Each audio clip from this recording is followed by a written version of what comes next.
Salam dan bahagia, Ibu Bapak, Guru hebat. Kita tentu sepakat bahwa murid-murid yang duduk di kelas-kelas yang ada di sekolah kita tidak ada yang sama.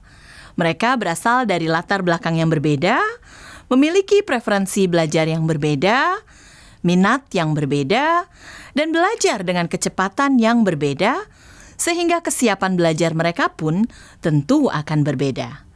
Dengan segala perbedaan tersebut, tentunya kebutuhan belajar murid-murid kita akan menjadi berbeda-beda pula. Nah, melalui tayangan ini, kami berharap Ibu dan Bapak Guru mendapatkan gagasan tentang bagaimana kita dapat mengidentifikasi atau mengetahui kebutuhan belajar murid-murid kita.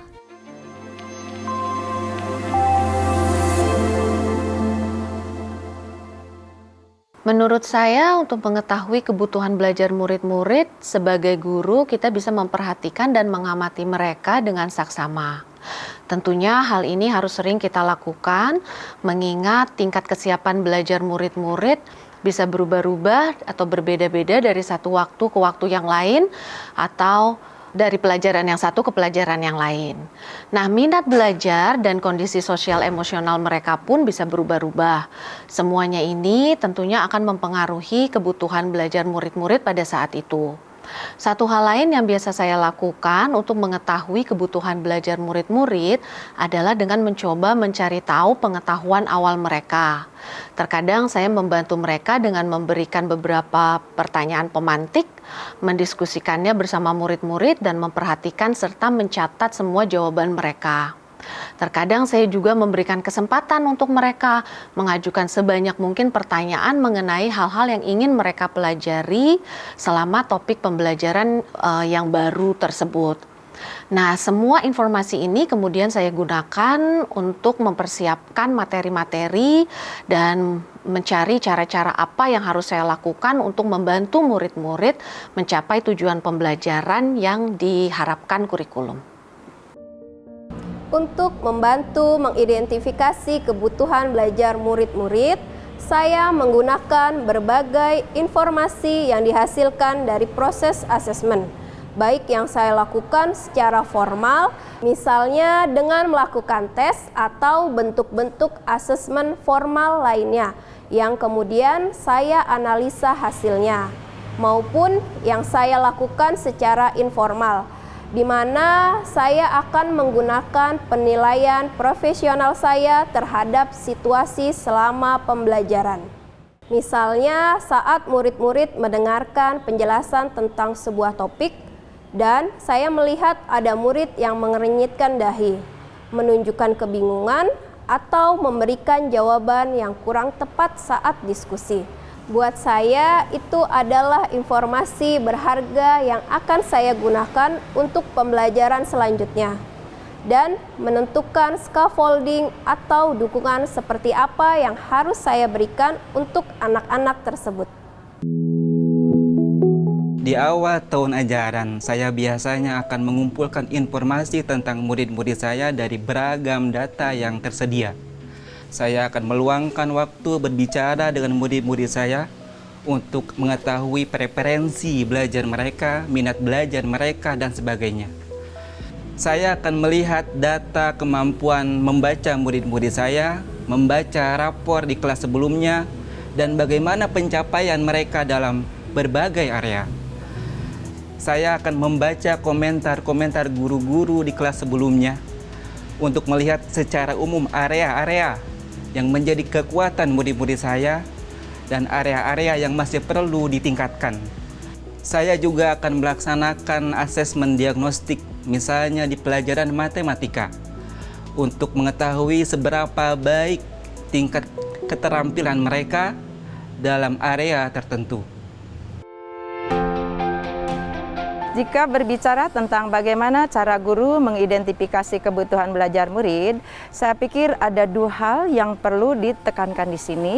Yang pertama, pentingnya guru memahami tujuan pembelajaran, dan yang kedua, pentingnya proses asesmen. Setiap guru perlu memahami tujuan pembelajaran dengan baik.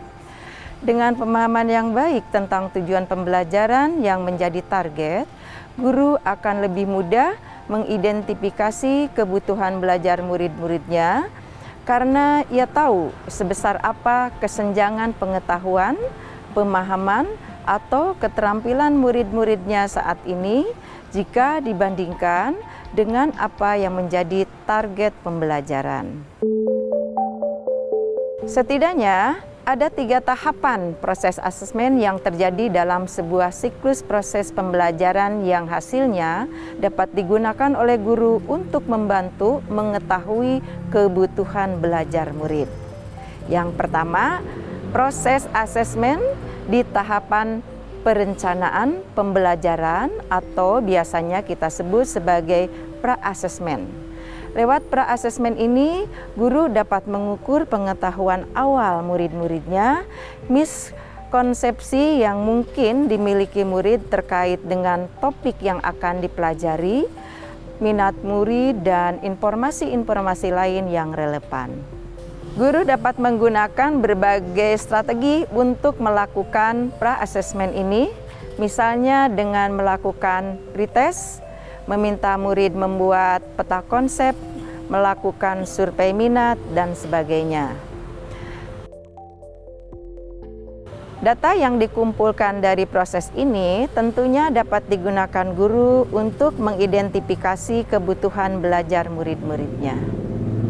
Kemudian, asesmen saat implementasi proses pembelajaran atau yang biasanya kita sebut sebagai asesmen formatif. Asesmen formatif ini dapat dilakukan baik secara formal maupun informal.